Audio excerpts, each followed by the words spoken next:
the current rising star for the Welsh area as well. I'm just going to do a bit of an introduction from us rising stars on the session. I'm going to go over a bit about the structure and content of the program. Briefly whiz through the application process, just to not to repeat anything that Abby's just said, and also go through a bit about my experience on the program as well, going over any highlights for myself and any benefits I've been able to realise this year. I'll then hand over to Ellie and Nessa, who are also current rising stars, who are going to go over a bit about their experience so far this year as well. Firstly, just a bit about the structure of the program. As Abby said, it runs from January to December. So myself, Ellie and Nessa only have a couple of months left on the program. The main structure of the program is regional visits. So you will take turns to organise visits to your respective areas, really just to showcase the work that is happening within your areas within the water sector. And the main point that I want to highlight as part of this sort of section is there is no set agenda. So I'll go over a bit later on about our sort of content that we've covered this year as part of our program. But it really is a free license just to showcase and highlight anything and everything that you want to showcase as part of your areas. So it's a free license to be creative with that opportunity as well. You will also get the opportunity to attend some additional Institute of Water events throughout the year. So this year we were invited to the 80th anniversary conference in Newcastle, the annual conference and President's Dinner in Plymouth, and we'll also be attending the Utility Awards Dinner in London in December as well.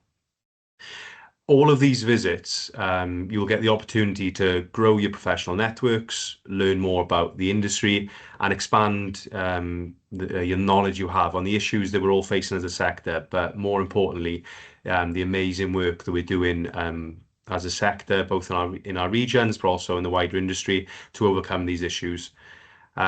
There's also an opportunity to contribute, so whether that be through Rising Stars section of the quarterly magazines, but the biggest sort of opportunity to contribute would be at the annual conference itself, which was for us last month.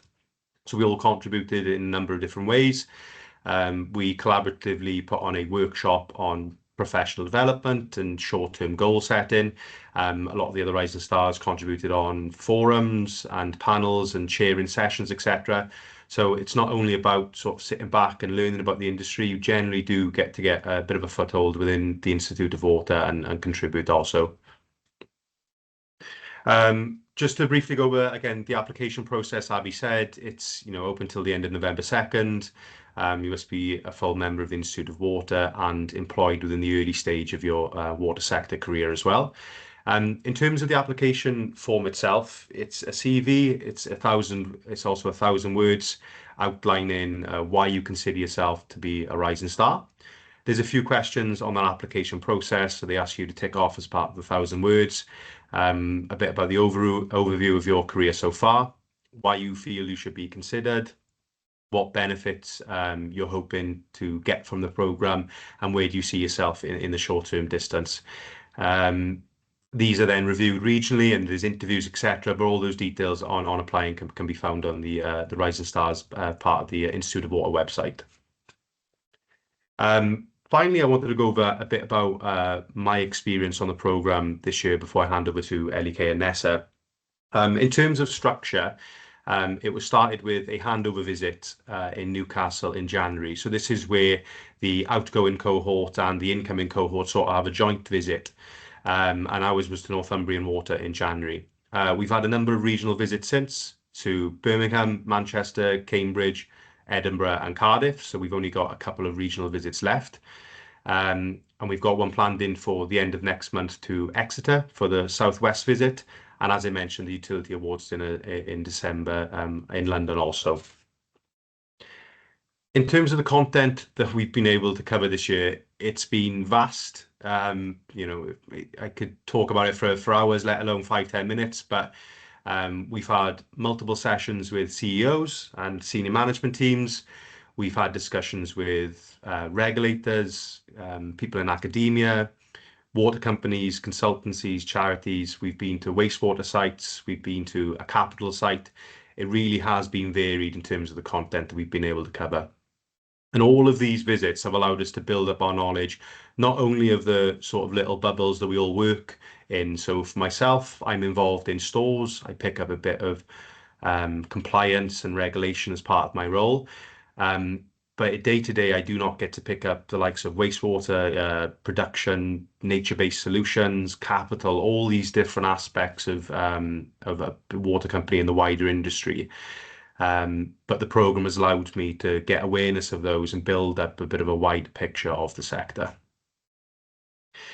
Next, I just want to go over a couple of highlights from myself for this year. So I think the program really gets off to a great start with the handover visit between the outgoing and incoming cohorts. So this year's handover at Northumbrian Water was great for a number of reasons, not only the structure and the content that was organised by Callum, last year's Rising Star, but also the opportunity that it gives you to ask the outgoing Rising Stars in a very informal setting about their experience on the programme, any words of advice they may have about how to get the most out of the programme, about organising your own visit. Really sort of calms those nerves and puts to bed any feelings of sort of imposter syndrome of being the Rising Stars for your area and what you can expect. And I'm sure the upcoming sort of crossover event in January, which I believe will be in London, will do all those things and more, and we'll set the next cohort up for a fantastic year on the programme. Next highlight I'd like to mention was the opportunity to get exposure to one of our regulators at IWater. So as part of the Midlands visit, I won't go into too much detail on this because this was part of LEK's visit. I'm not sure if she's going to talk about this on her talk shortly. However, the opportunity to get exposure to financial penalties, open data, the sort of water company classifications, and just build those contacts up with one of our regulators, because it's not something that you will pick up day to day for a lot of people, regardless of seniority. You may not get exposure to the regulators within the water industry. So that exposure really was invaluable. And finally, my biggest highlight was the opportunity to organise your own visit. As I previously said, there's no set agenda, so you do have that free license to showcase everything and anything you want to. For the Welsh area visit, I hosted the cohort at our Dŵr Cymru Welsh Water headquarters in Cardiff, in Linia. We had discussions from a number of internal stakeholders on wastewater projects, water projects, external communications, training and development. We also had a session with our managing director for commercial, Sam James, on her journey through the industry and over her career, and also had a few external stakeholders come in from Cardiff University talking about taste and odour causing compounds, and also had a talk on regulation by our environmental regulator, Natural Resources Wales. On the second day of the visit, we were blessed with probably the best day of weather in recent memory for Wales, because that's normally something you can't rely on. But we had a fantastic day at Llynishon and Llysfaen Reservoir in Cardiff, because I wanted to showcase a part of the business or part of the industry that isn't necessarily picked up on a lot of visits, which is sort of community engagement and visitor attraction. And it was an opportunity to really express the culture that we have at Welsh Water. We did a number of activities. We did activities out on the water, through sort of team building exercise on jumbo paddle boards. We also had a ranger talk on the biodiversity of the area and all the community engagement and work with the local areas that they do. And that journey from the first brainstorm of what you're going to put into your visit, to reaching out to stakeholders, to the nervous few days beforehand of what could go wrong and any ad hoc issues, to then watching the plan unfold to schedule and on point, is a massive part of the year. And it sort of builds upon lots of different skills, whether that be communication, stakeholder engagement, planning, and organisation. It really is, for me, it was a massive part of the programme and a massive benefit as well. Finally, I just wanted to finish off with a couple of other skills that the programme sort of develops. So one is knowledge. For me, I was fresh into the industry. I didn't have knowledge of the water industry as a whole, but you got to pick up, like I said, various different aspects, whether it be wastewater, production, the problems we are facing, how we're going to overcome them. All these different things really builds up that picture of the industry. networking is massive. This isn't so you can have the posts on LinkedIn and the 500 plus connections and all that. Exposure naturally is a big part of the program, but it's more so that you become more efficient at what you do day to day. If you have that network of people that would be able to answer any questions you have, or themselves have a network that would know the answers to your questions, you just become more efficient at what you do day to day. And that has been something I've noticed massively on the program. And finally, confidence is a massive thing as well. From January, sitting down with Heidi Mottram, CEO of Northumbrian Water, the first CEO that we had exposure to, and being quite nervous about asking questions and not wanting to sound stupid, all the way then to hosting our own workshop at the annual conference, organising our own visits, gaining that sort of confidence to speak about the industry, speak about the challenges we're facing, the work that we're doing in our companies, in our areas, and the wider sector to overcome those issues, really has been a massive benefit of the program as well. Thanks for listening. That's everything from my front. So I'll hand over to Ellie Kay. Brilliant. Thank you, Tom. So yeah, I'm Ellie Kay Dorse. I'm the Midlands Rising Star, and I'm a senior environmental consultant with Aqua Consultants, which is also sort of part of a wider group called Adler and Allen. So I've been part of this year's sort of programme, and I think Tom's covered a great overview there, but I can give a bit more background on my visit and my reflections, and I guess some suggestions for if you are going forward to apply, and then if you were successful as well. So for my Midlands visit, I did this back in April, and we spent 2 days visiting Severn Trent, Ofwat, and then ALS Environmental. And it was a real great mix, I think, of like a leadership insight, technical learning, and networking. So at the Severn Trent Coventry's office, we heard from their colleagues, including Liv Garfield, their CEO. And this sort of the sessions covered everything from innovation and leadership to net zero and biodiversity and the role of capital carbon in sort of achieving a sort of sustainable outcomes. And I think what's really nice is that I think there's a bit of something for everyone. I think each visit that we've done, I think we cover topics that everyone's interested in, and we all sort of are able to pick up new things, learn about stuff that we've not covered before. And actually, even I think one of the most interesting talks that we had was around sort of like marketing, and sort of like the social media and press, and sort of how to deal with the press in a water company. I think was really interesting. Then in my visit, we also got to visit the Finham Sewage Treatment Works, which actually so that's sort of the picture in the centre. And for a lot of us, this was actually the first time seeing a treatment works. And again, that's just a great opportunity to be able to go and see the processes sort of out on site rather than theoretical, or as a consultant working on one part of the process and never get to see the whole. Then sort of the second day took us to Ofwat, and as Tom mentioned, I think that was such a great sort of experience and opportunity. And there were actually, to me, I think it was quite surprising how open Ofwat was. We had sort of sessions on cost assessment, stakeholder engagement, operational performance, and ODIs. And I think it overall really helped me to understand sort of how regulation shapes the priorities across the water sector.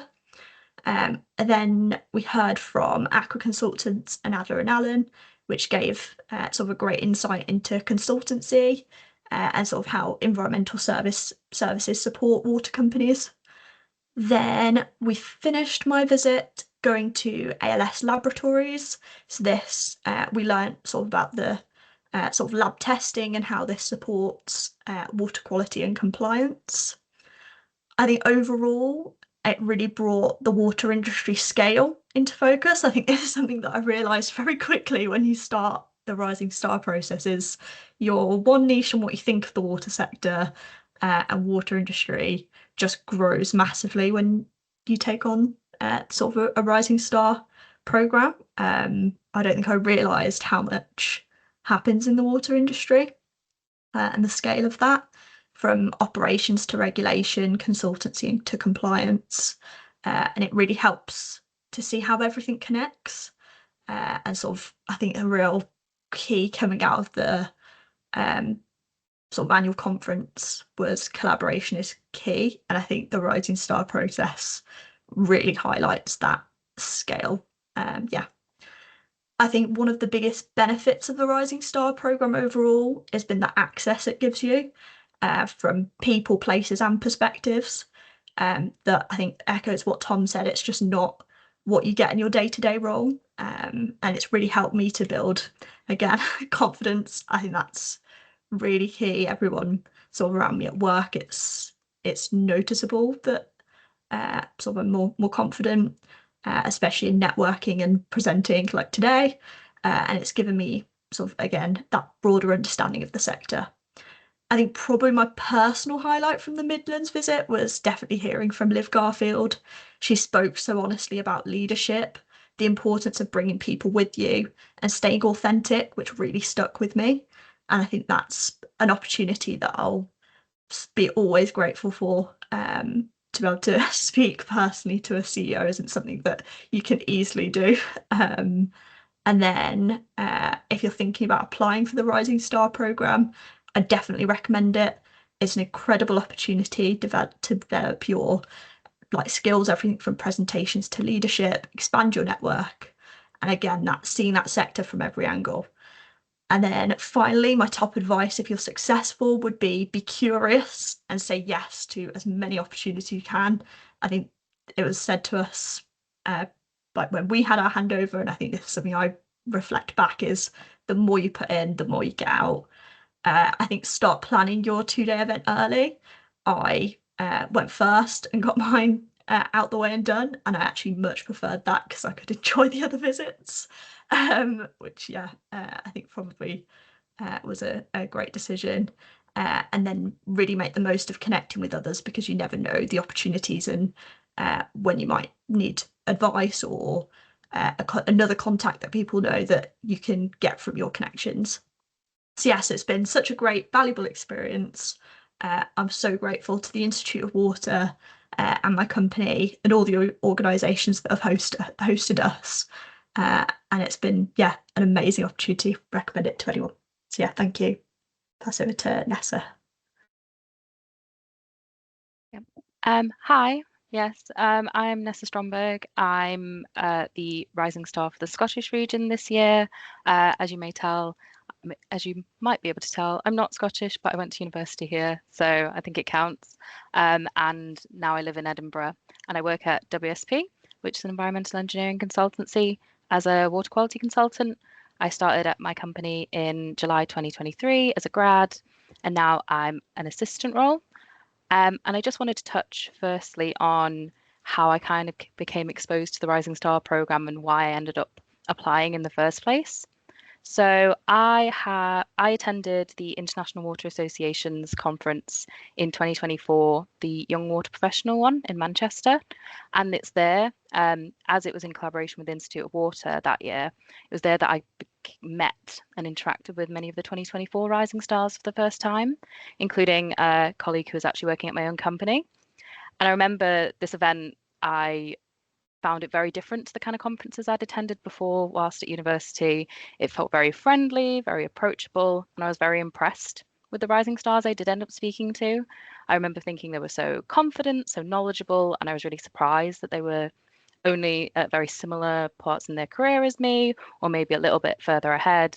And I just thought that they must be just way further ahead and they've done all these things. But from there, I kind of did a bit more research. I joined the Institute of Water. I spoke to Desi, who was the colleague at my work, who was the Rising Star for the Scottish region again last year.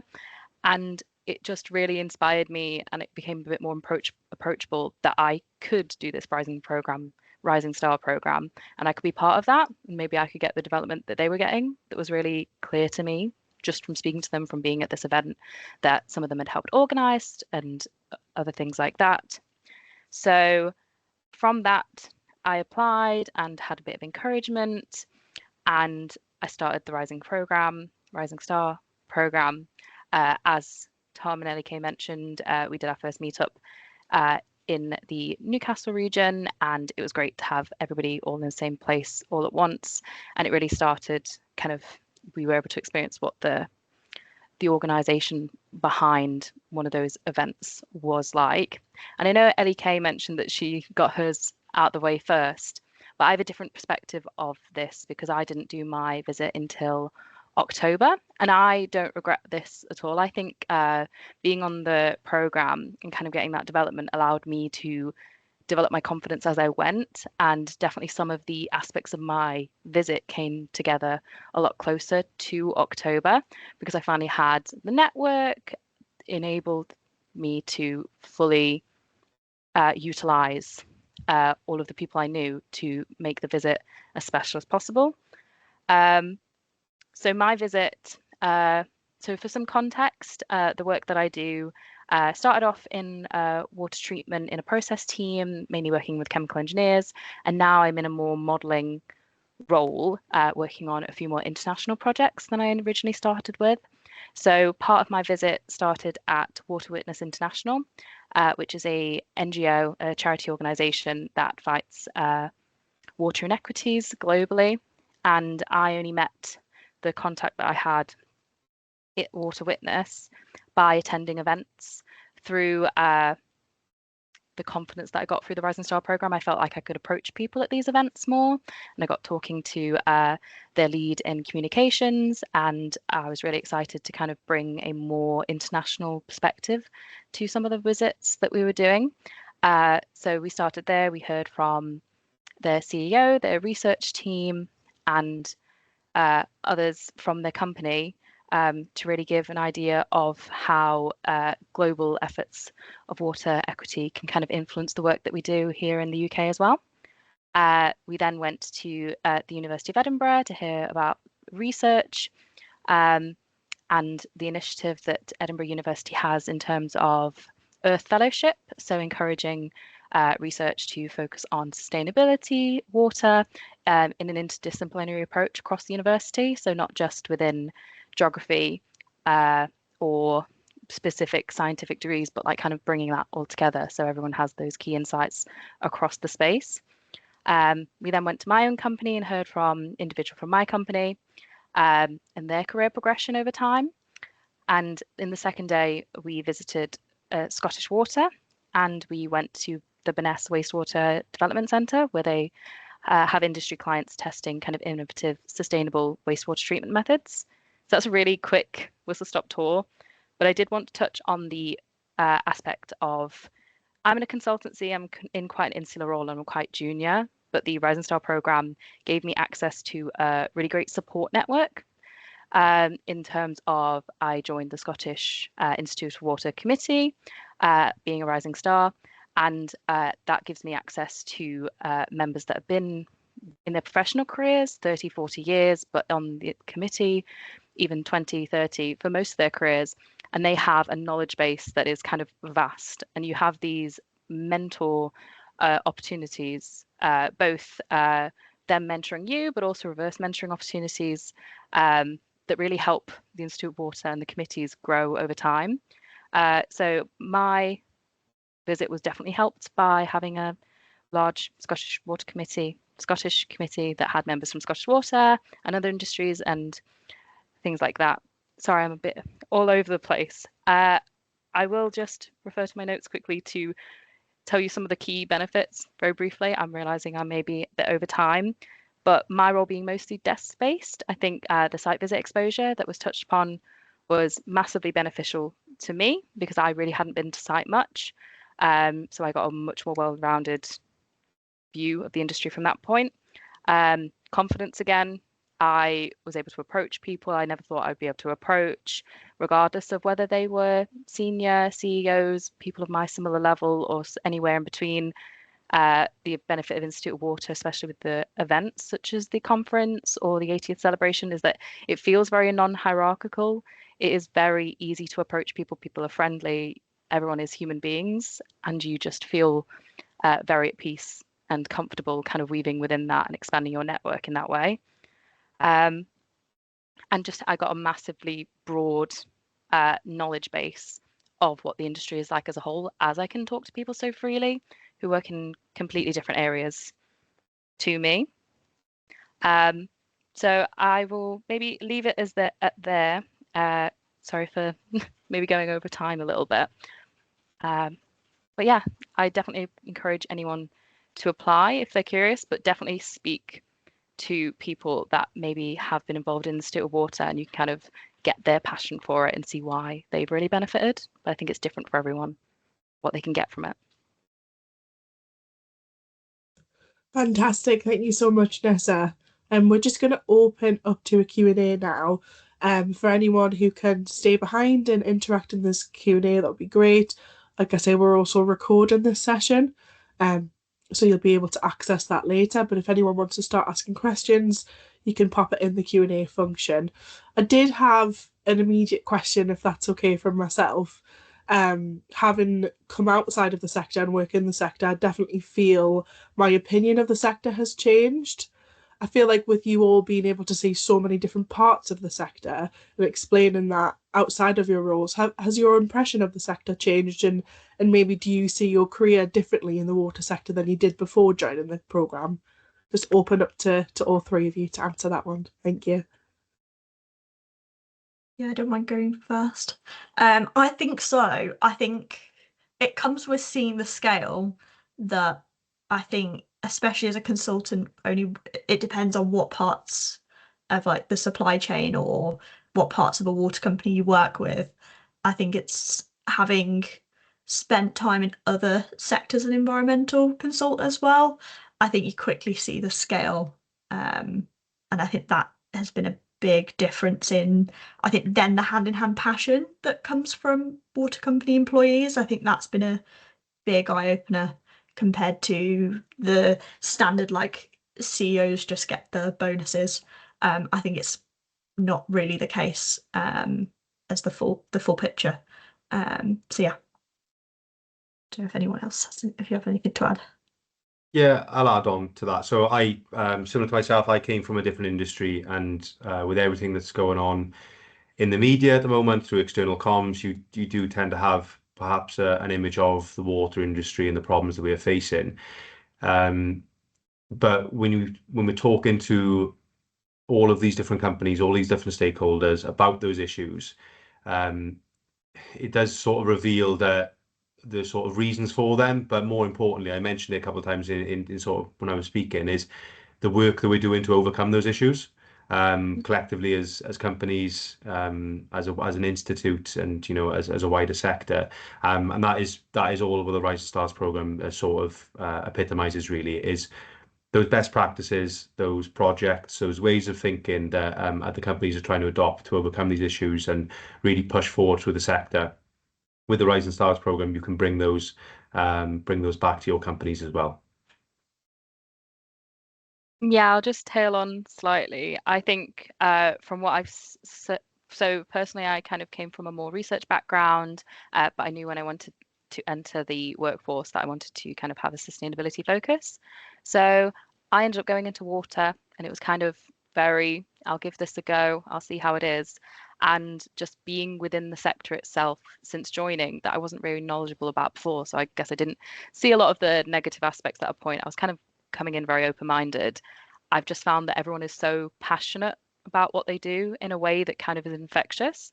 And that kind of spans not only people that have been in the industry a very long time, but everybody that we've heard from that's kind of done a career change into water, whether that be from kind of similar industries, whether that's rail or telecoms. And a lot of these kind of industries are ones that kind of get recruited into water because of these kind of skill sets that they have. We've heard from these CEOs and these senior leadership people that once they've entered the water industry, they've been surprised by just the passion of the people and how much it has made a difference to the way that they work and the way that they kind of are able to do their jobs in a very like more fulfilling way. So yeah, I think it's changed how I kind of see going to work and what the benefits of your day-to-day job are for a larger industry. I think there's also a question in the chat as well. Is there I think I can see there's a question on Are there any areas specifically in your own personal development you think the Rising Star programme has helped you with? I think we probably can all. Do you want me to go first? So I started the programme as an environmental consultant, and I think it's led to me getting promoted along with other stuff as well, but promoted to senior during this year.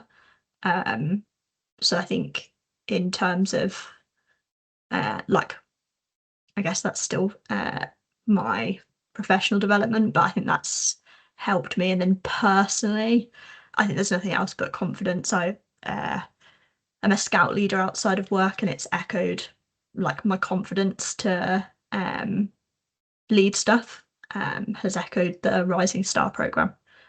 So yeah. Yeah, for me it's very similar in regards to, I think it raises your profile both externally but also within your company. You're seen within your company as like really, you've gone for this opportunity. They see how much like effort you're putting into it outside of working hours, but also they're willing to invest in you and putting the commitment into the time in which they're willing to support you on the program as well. And they wouldn't do that unless they kind of see the benefits that it's having for you and having for they're also the wider company. I think confidence is a massive one, but for also me personally, I guess I've always kind of put myself out there for these things, but it's never felt as kind of personally fulfilling in having a widening, larger support network that I wouldn't necessarily have assumed to have built from this kind of thing. But I know that even when the Rising Star program finishes, I'll have kind of these people that I can kind of trust to approach about these kind of decisions and conversations around my career and everything like that. So yeah, for me, it's been a support network, it's been confidence, it's been just company trust and the development from there as well. Similar, my answer to that question would be quite similar to both of you guys. I've seen a couple of questions come through regarding what would make a good Rising Stars applicant and what would make you stand out. I think for me, it's just making sure you're very sure of your why. Because a lot of people could see the program, like I mentioned before, of getting your face out there for exposure and more opportunities. And don't get me wrong, that is a massive opportunity of the program, and it is realized. Probably a lot of us this year have professionally developed through gaining sort of promotions, etc. But for me last year when I was going through my application, I was very open about the fact of changing industry, taking quite a large step down in terms of seniority and line management in the name of professional development. And I think that is what made my application stand out, was I had that genuine why. And I think that is a massive thing. It's you, as Eddie K I think mentioned, you only get out of it what you put in. So it's not that it's just going to be a nice year and you're going to reap all these benefits. It's genuine. Why do you want to join the program, and the benefits that you personally want to get out of it, I think is a massive point that would make you stand out. Yeah, I'll touch on that also slightly. I know that from my kind of interview process and application process, what was told to me that stood out about myself was kind of my commitment and passion to inclusion, diversity, and belonging. So within my own company, I sit on Early Career Professional Network and interact and support a lot of the initiatives around inclusion, neurodiversity, people of colour, the LGBT network, and other networks as well in terms of gender balance. And I kind of put my passion out there in my interview in terms of how I saw that the Institute of Water was supporting these efforts and how much it meant to me personally. So I had both heard from the leader of the Inclusion and Diversity Committee within Institute of Water. I know they do a yearly conference, and they are also very open to input on these things. And I think the passion that I put towards that and what I've seen that reflected in the Institute of Water is what kind of made me stand apart. That doesn't necessarily mean the specific aspect will all apply to everyone. It's just that if it's so genuinely how you're feeling about the Institute of Water, that'll come across in the interview, and that is what will make you stand apart. Yeah, I think I echo the same thing, but for me it was sort of environment and sustainability. So I think it's exactly what has been said by both of them, but it's very personal to you, and share your passion, and yeah, exactly the combination of share your passion, but also what you want to get out of it. I think I'll go on to what Abby's just added about sort of your line manager. So what has your line manager said about your involvement in the programme? Have they noticed any sort of changes or benefits? And say mention confidence, but anything else? I think there's also, and it's, you can also put this in sort of within applications, the benefits for your company for you're part of the Rising Star is also great. Whether it's you get to sit on the, like for me it's the Midlands committee, and I've been able to bring in sort of like speakers for webinars, and then others that are sort of on the committee from IWater, we've all worked together on sort of events, and whether we've hosted them at our offices, it all just builds that reputation of the company as well as yourself. I think any changes, I think, is probably that ability. I think Tom touched on it, like with Ofwat, where you can have ability to pull on your network to answer questions or develop in your role in what you're doing. I think from a consultancy, your network is really important as a consultant. And so that ability to build that is really vital. And I think I've had some great support from my line manager and my company to do this programme. So yeah, I'd definitely recommend it. And myself and Jessie, one of the other Rising Stars, have also this year received another Rising Star award. So it's that ability to build your profile really comes sort of hand in hand with this. If you either have anything to add for that one. I just reiterate what you said, Ellie, especially about knowledge. So there's been parts of, working on the project that I'm working on where we've asked questions that we're not particularly sure on, and we've realised we've got a bit of exposure of, a lack of knowledge on a certain aspect. And I've been able to mention something that I picked up on the Rising Stars program, or potentially more importantly, being able to network with someone that we've had a talk with, from Ofwat. I got examples from that regarding open data, even just reaching out amongst us Rising Stars. Like we all have different roles within different organizations and different areas of the sector. So being able to lean on that network has definitely been a benefit that I've been able to realize as part of my project and the organization that I'm in.